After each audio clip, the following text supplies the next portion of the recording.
안녕하세요. 오늘은 2021년 4월 14일 수요일 아침입니다.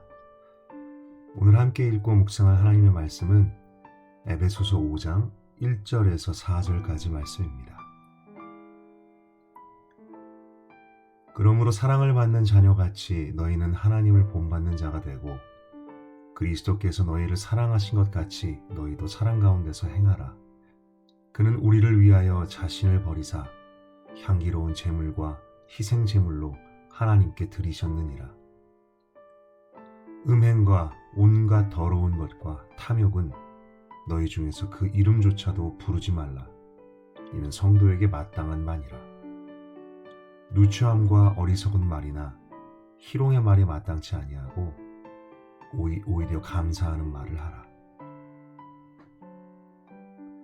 오늘 본문 말씀에서 사도 바울은 우리 믿는 자의 삶이 의롭고 깨끗해야 할 첫 번째 이유, 그리고 그 근본적인 동기를 말하고 있습니다. 사랑을 받는 자녀같이 너희는 하나님을 본받는 자가 되어라. 그리스도께서 너희를 사랑하신 것 같이 너희도 사랑 가운데 행하여라. 많은 그리스도인들이 의로운 삶, 믿음에 합당한 삶을 살기를 원하고 애쓰면서도 그것에 실패하고 그것이 어렵다고 말하는 경우를 많이 봅니다. 그리스도인의 향기를 내는 삶, 믿는 자로서 본이 되는 인생을 살아야 함을 알면서도 잘 안 된다는 것이지요. 그런데 이런 우리에게 사도 바울은 그런 삶을 살기 위한 그 동기를 살펴보라고 권면합니다. 그리고 그 동기는 우리가 사랑받는 하나님의 자녀라는 것, 그것을 확신하는 것으로부터 출발한다고. 나의 의로움, 내가 의로운 삶을 살아내는 것이 동기가 아니라는 것입니다. 그것은 실패할 수밖에 없고 오히려 교만으로 치우칠 위험이 아주 높습니다. 동기는 사랑이 되어야 한다. 내가 수많은 한없는 사랑을 받은 자녀이기 때문에 그리스도께서 자신을 버리시기까지 나를 사랑하셨기 때문에 그래서 나는 하나님을 닮고 하나님의 그 말씀대로 사랑 가운데 행한다는 것. 바울은 계속해서 우리가 피해야 할 일들을 말하는 가운데 특별히 말에 대한 말씀에 눈이 갑니다. 우리가 피해야 할 어둠의 일들, 음란, 더러운 죄, 탐욕, 음행, 이런 죄들과 말에 대한 경고가 나란히 놓여져 있습니다. 하나님 앞에서 경중을 따질 수 없는 똑같은 크기의 죄라는 것이지요. 누추한 말, 어리석은 말, 희롱의 말이 무엇일까? 이것은 다른 사람을 깎아내리는 말, 조롱하는 말, 농담 섞인 조롱과 비판 혹은 불평과 원망들, 이런 것들을 의미할 것입니다. 우리는 실제 감정을 섞어서 의도적으로 그런 말들을 하나님께서 죄라고 여기실 만한 말들을 내기도 하지만 많은 경우는 장난스럽게, 가볍게, 농담 반 진담 반으로 이런 말들을 많이 하는 것 같습니다. 다른 이들을 깎아내리는 것, 비판하는 것, 조롱하고 불평하고. 주님은 이런 말들도 내지 말라고 하십니다. 그리고 그 대신에 감사하는 말을 하라고 하십니다. 이 주님의 너무나 구체적인 명령을 어떻게 삶에 적용해 볼 수 있을까 생각해 봅니다. 주님께서는 우리가 누군가 제3자에 대한 안 좋은 말을 하고 싶어진다면, 그런 마음이 든다면 오히려 의도적으로 그 사람에 대한 감사하는 말을 하라고 하시는 것 같습니다. 상황과 사건에 대해서 불평하고 싶은 생각이 든다면 오히려 그 속에서 감사하는 말을 하라고. 가족이나 내 앞에 있는 사람, 상대방에게 지적하거나 비판하는 말을 하고 싶다면 오히려 칭찬하고 감사하는 말을 하라고. 이것이 다른 사람을 사랑하는 구체적인 행위이고 이것이 사랑 가운데서 행하는 것이라고 가르쳐 주십니다. 그리고 이것이 하나님을 본받는 삶 속에서의 구체적인 행위라고. 이 적용을 실제로 행하는 것은 정말 어려울 것 같습니다. 왜냐하면 내 마음과 감정에 보고 느끼는 것과 정반대의 반응을 해야 되는 것이기 때문이죠. 그러나 우리는 그것을 해야 하고 할 수 있습니다. 사랑받는 자녀로서 사랑받는 자녀이기 때문에.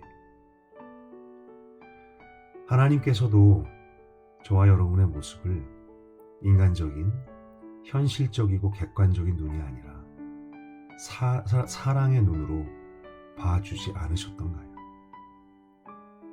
겁쟁이 기드온을 보고 강한 용사라고 하신 하나님, 비방자 핍박자 바울을 이방인을 위해 택한 나의 종이라고 하신 하나님, 세상에 찌들고 죄와 허물 가득한 우리를 보고 흠없는 그리스도의 신부라고 하시고 실패와 실족, 의심과 불순종, 원망과 불평으로 가득한 우리를 사랑받는 주의 자녀라고 변함없이 말씀하여 주십니다.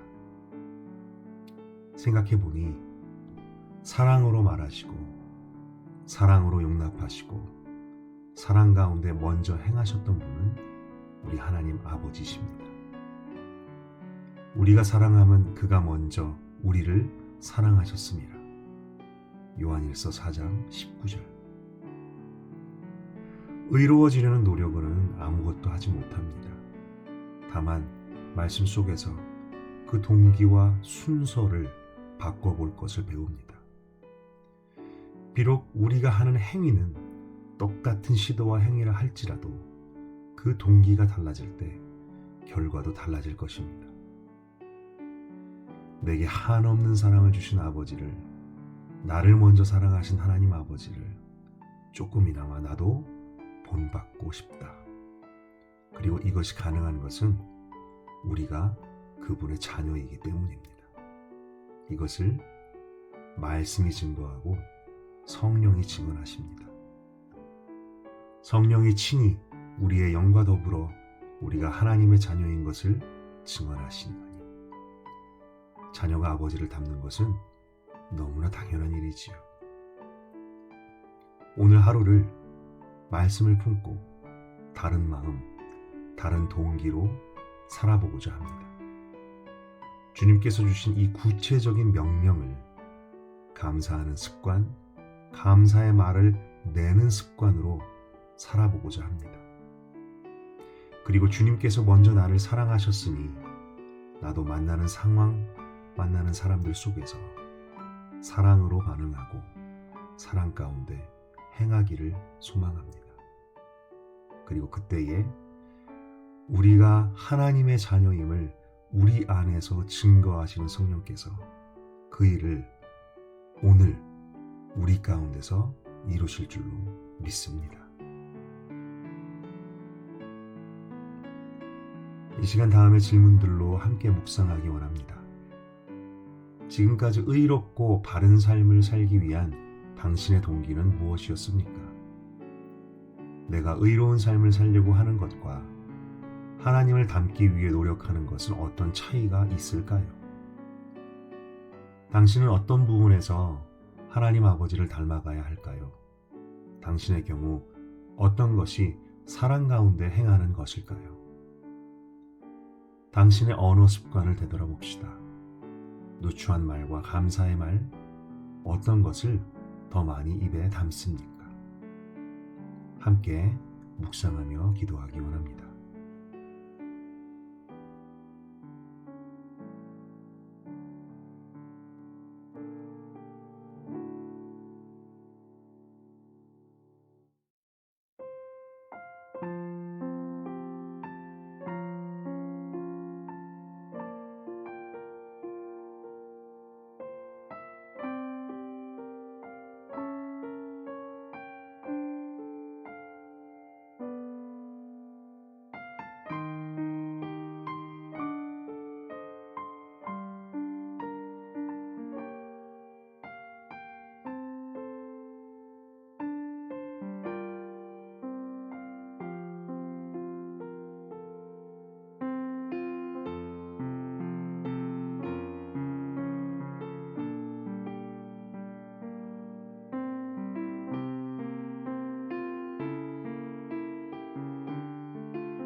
이 시간 함께 기도하겠습니다. 어떤 경우에도 저를 보고 사랑하는 나의 아들아 라고 말씀하시는 하나님 아버지, 나를 먼저 한없는 사랑으로 사랑하여 주신 하나님 아버지, 저도 아버지를 사랑합니다. 그리고 삶 속에서 아버지를 닮기를 간절히 소망합니다. 의로운 삶을 살아내려고 했던 수많은 저의 시도들, 그리고 실패들, 내가 의로워지려는 노력으로는 아무것도 이루지 못한다는 것 주님 앞에 고백하며, 다만 자녀된 이가 아버지를 닮기를 소망하는 것은 너무나 당연한 소망, 주님께서도 기뻐하실 줄 믿습니다. 내가 아버지를 닮아갈 수 있도록, 정말 그 사랑으로 행하고 사랑으로 살 수 있도록 주님 도와주시옵소서. 주님께서 이름도 흉내도 모양도 내지 말라고 하신 그 악한 일들을 제하게 하시고, 나의 삶 속에 정말 주님을 닮은 말과 표정과 행동과 생각들로 우리를 채워 주시옵소서. 우리 안에서 우리가 주님의 자녀임을 증거하시는 성령님, 그 일을 우리 안에서 이루어 주시옵소서. 예수님의 이름으로 기도드렸습니다. 아멘.